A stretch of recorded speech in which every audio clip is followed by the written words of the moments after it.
অস্ট্রেলিয়ার বিপক্ষে ঘন্টায় 181.6 কিলোমিটার গতিতে বোলিং করে বিশ্বকে তাক লাগিয়ে দিলেন মোহাম্মদ সিরাজ। কিন্তু কি করে সম্ভব এই গতিতে বল করা? বিস্তারিত জানতে পুরো ভিডিওটি দেখতে থাকুন। ডিএসপি সিরাজকে স্পিড মিটারও ভয় পেয়েছে। ভারতীয় পেসার মোহাম্মদ সিরাজ একজন ডিএসপিও। তেলেঙ্গানা রাজ্য পুলিশের ডিএসপির দায়িত্ব বুঝে নিয়েছেন গত অক্টোবরে। অস্ট্রেলিয়ার প্রথম ইনিংসে সিরাজের করা 25তম ওভারের পঞ্চম বলে কাট করে 4 মারেন মার্নাস লাভুসেন। এই বলটির গতি স্পিড মিটারে দেখা যায় ঘন্টায় 181.6 কিলোমিটার। সিরাজ বেশ জোরেই বোলিং করেন, তবে সেটা মোটেই ঘন্টায় 150 কিলোমিটার ছোঁয়ার মতো নয়।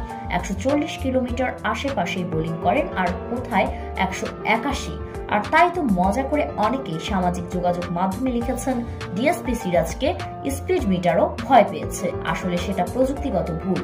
সম্প্রচারকরা এই ভুল দ্রুত সংশোধনও করেন, তবে সামাজিক যোগাযোগ মাধ্যমে সেই ভুলের স্ক্রিনশট ছড়িয়ে পড়তে দেরি হয়নি।